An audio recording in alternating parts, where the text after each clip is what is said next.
teams, let's get out and get a good start and establish ourselves. Unfortunately, we didn't get one in the net, but I told the team it was kind of like an investment, in our game to keep pushing and keep playing the way we were. I think the second period, just the victim of our mistakes, ended up in the back of our net. We found a way, in that power play, Ray made a great shot, and we just kept talking about getting the next goal, and we got the next goal, and then we had a pretty good response, and then the last shift, we had a turnover, and generally with that line, with Bailey's line, they end up in the net pretty quick on them. So 3-1, again, the message was real similar, was that we kind of got away from it a little bit, but then the third, going into the third period, it was a real similar message. It was about the next goal. Obviously 10 seconds in would have been a real nice next goal, but again, it was the team kept responding, and we tied it at 3, and then we tied it at 4, and then obviously gave up the last goal. I don't know any other way to put it than just disappointing. I think as a coach, our staff, our players, you don't plan for this day when your season's over.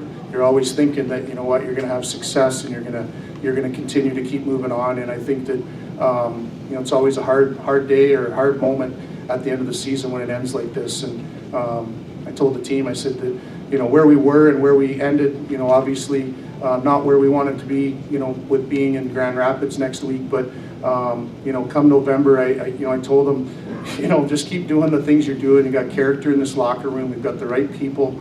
Let's keep playing the right way. And they kept pushing the needle. And after Christmas, the team kept going. And that was kind of the message after the game for me to them, was that I was proud of how they responded. I was proud of our leadership to get the things going in the right direction and getting the results that we wanted, and put ourselves in a good position going into the postseason. And obviously, give Anchorage credit. They played hard this weekend.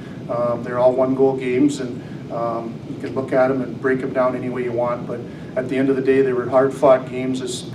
Didn't like the mistakes, and they capitalized on them. But we said probably 4 things going into the playoffs. It's about minimizing your mistakes because of the way that they play, and then capitalizing on your opportunities. And then I talked about special teams, which we got a big goal. We scored 2 power play goals this weekend, which I thought was a positive for the weekend for us. And then was goaltending, and I don't think you can look at either team's goaltending that decided it or not. I think it was just the mistakes and then capitalizing on your opportunities, because last night we had chances, didn't capitalize. This, even in the third period, I mean, we had a couple really good looks that didn't go in the net, but that's playoff hockey, and that's the way the game goes sometimes. So that's just my take on the game, and kind of a little bit of just the message to the team. So just in that ability, I realize you did come up a little bit short, but in that third period when things got down, you guys were able to get a couple goals back. Just to, how encouraged were you to see that out of your team? It's kind of for me. I had no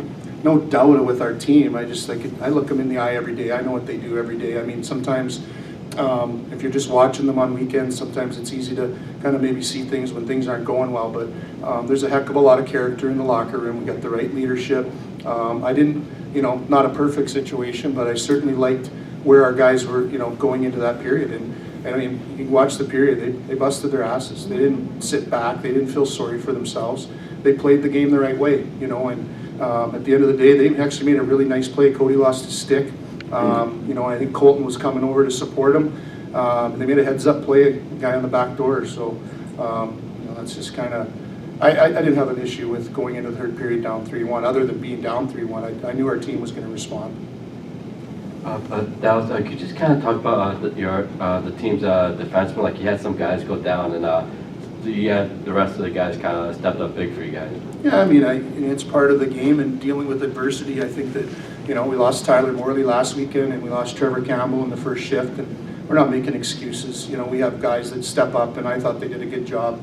Last night even JD Peterson was sick second half, and Nolan and Justin jumped in and played well, and JD was available to come back, and he filled up some minutes. And there was we're going to look this summer and even probably the next couple weeks and look at the minutes that Brandon Morley played, look at the minutes that Basara played, Hawkhouse and guys like that, freshmen that got more of an opportunity this weekend. I mean, but we didn't look at it as any way. We were still someone's jumping in, taking advantage of the opportunity. But I look at those experience that those guys got in this scenario. I mean, Brandon Morley, to me, was he had a mistake on the back check, kind of overplayed it a bit, but I mean, he stepped up in the third period. He's going to be a very, very good player for us, and it was a good investment this weekend for his experience that he got in Hawkhausen as well.